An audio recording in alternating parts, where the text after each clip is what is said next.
मेरे साथ बहुत अन्याय अत्याचार हो रहे हैं। मैं इसके खिलाफ आवाज़ उठाया हूँ, बहुत जगह गया हूँ, लेकिन मेरी कोई सुनवाई नहीं हो रही है। सबसे पहले तो मुद्दा क्या है उसको आपको बताते हैं। अबुआ दिसुम अबुआ राइज, झारखंड में यह नारा काफी प्रचलित है। क्या यह पूर्ण रूप से यहाँ की जनता, खासकर आदिवासियों और मूलवासियों के लिए खरा उतरता है? जबकि दूसरी बार यहाँ के क्षेत्रीय पार्टी झामुमो ने इस नारे के साथ अपनी गठबंधन सरकार बना चुकी है, जिसमें 28 आरक्षित सीटों पर पूर्ण रूप से इन्हीं क्षेत्रीय पार्टी के विधायकों का दबदबा कायम है। ऐसे में आम जनता के साथ साथ यहाँ के आदिवासियों की समस्याओं को सुनना और उनका समाधान करना प्राथमिकता के साथ होना चाहिए। लेकिन यह नारा अबुआ दिसुम अबुआ राइज क्या एक शब्द मात्र रह गया है?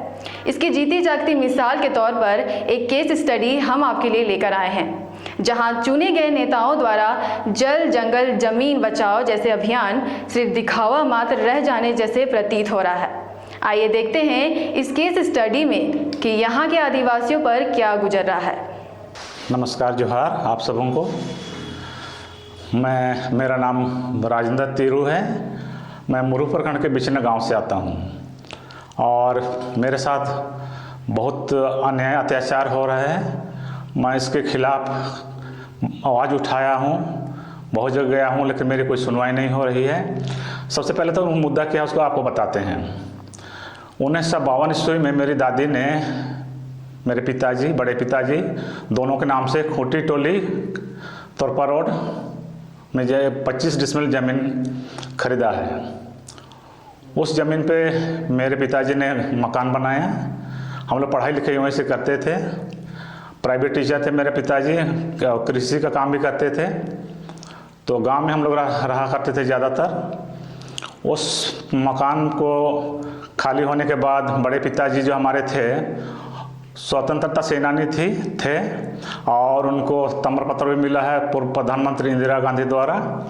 इसके बाद पब्लिक रिलेशन में ओल्ड छोटनापुर का डिप्टी डायरेक्टर भी रह चुके हैं। इसके बाद रिटायर के बाद उनका विधायक थे तोरपा से, बिहार सरकार में मंत्री विधायक थे। और वो लोग बाहर रहते थे ज़्यादातर, हम लोग गांव में रहते थे। उस घर में उनकी बड़ी बेटी विजय फ्लोरेंस तीरू वो रहती थी और बाद में अकेले रहने लगी। तो वहाँ से उनको नौकरी हुआ सिंचाई विभाग में, सिंचाई विभाग नौकरी हुआ। तो एक मुस्लिम व्यक्ति, गैर आदिवासी आदमी, वहाँ का मकान को, ज़मीन को और उनका नौकरी को देख के उनसे शादी का प्रलोभन दिया और शादी किया और उस घर में अवैध तरीके से कब्जा कर रखा है। हमने इसके खिलाफ टाइटल शूट किया है। केस नंबर है ST 1613 है। और जब हमको सारी गवाही देने पड़ा तो हमने सारी गवाही पूरा किया।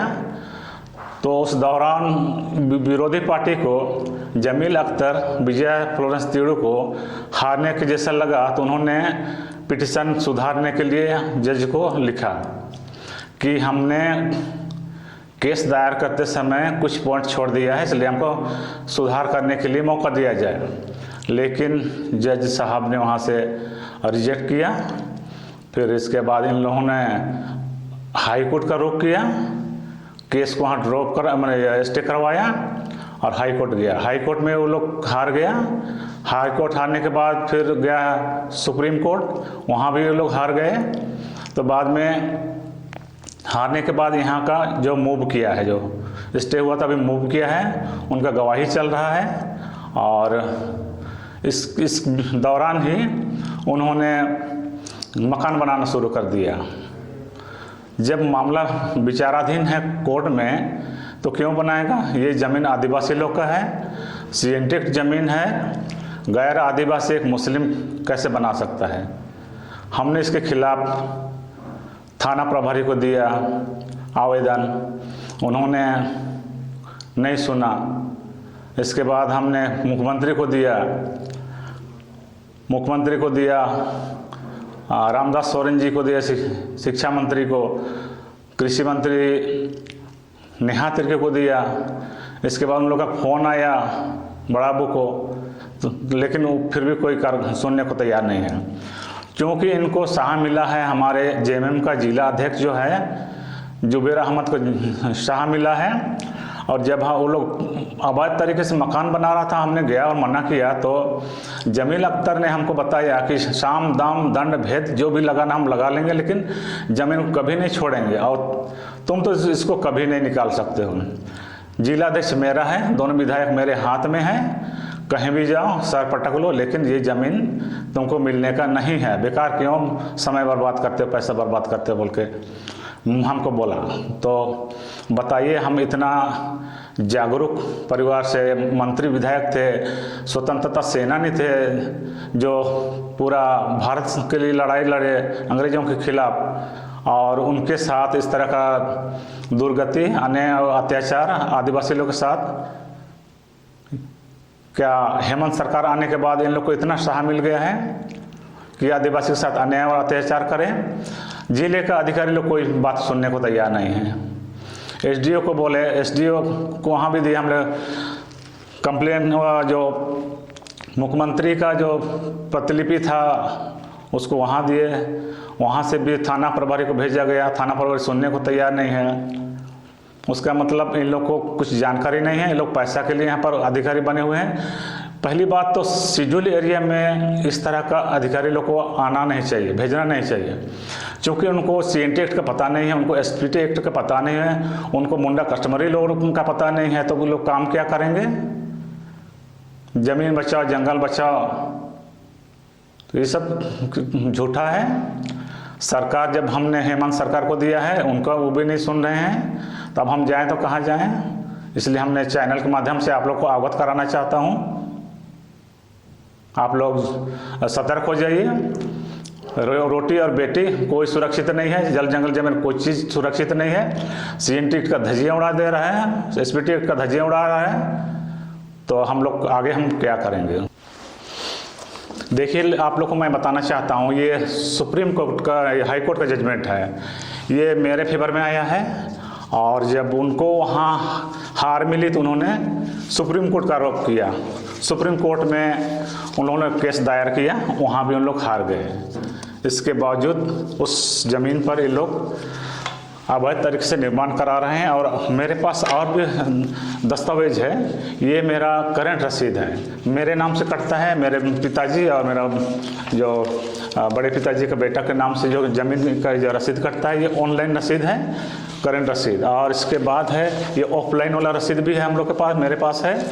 और आप लोग को मैं बताना चाहता हूँ, इसमें ये है म्यूटेशन स्लिप है, इसके बाद है इधर मेरा जो वंशावली है, किस तरह से हम लोग आते हैं। यहाँ से हमारे दादा थे कुशल पहान, उनके बड़े बेटा थे लियांदर तिरु, छोटा बेटा जोसेफ तिरु जो मेरे पिताजी थे।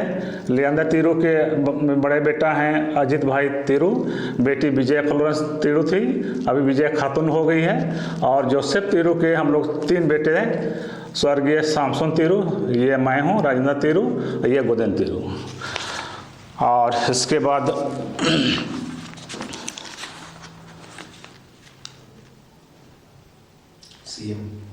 इसके बाद मैंने जो जो कहाँ कहाँ अप्लाई किया था मैं आपको बताना चाहता हूँ। जब हमको खूंटी में कोई सुनवाई नहीं हुआ तो हमने सीधे CM को पत्र लिखा, एप्लीकेशन दिया, जो रिसीविंग यहाँ पर है। प्रतिलिपि हमने SDO को दिया था, वहाँ से हमको रिसीविंग मिला है। और इसके बाद उसके पहले हमने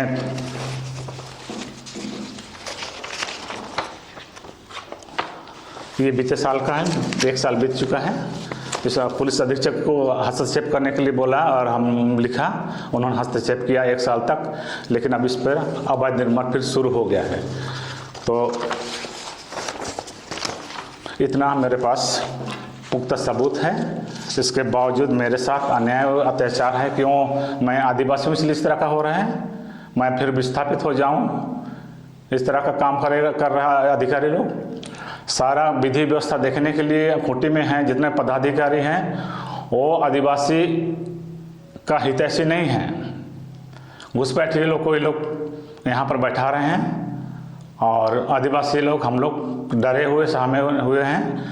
जिस तरह से मेरे साथ वो लोग धमकी देता है जमील अख्तर, उससे हम लोग भी भयभीत हैं। अपराधी किस्म का है, जेल भी जा चुका है, बिजली तार चोरी में जेल भी जा चुका है, और साम दाम दंड भेद जो भी लगाओ हम छोड़ने वाले नहीं हैं बोलता है। तो हम लोग सीधे साधे आदिवासी लोग हम क्या करेंगे? तो सरकार से गुहार है, मुख्यमंत्री से, कि मेरा जो ये एप्लीकेशन, जो मेरा मामला है, उस पर एक बार गंभीरता से विचार करें और आदिवासी लोग को उनका अधिकार और हक के लिए काम करें। आपने देखा किस प्रकार यहाँ की जनता, खासकर आदिवासी, अपनी सरकार होने के बावजूद किन किन परिस्थितियों से गुजर रही है। आखिर अबुआ दिसुम अबुआ राइज का सपना कब साकार होगा? यहाँ इसी प्रकार यहाँ के लोग अपने जल जंगल जमीन से बेदखल होंगे।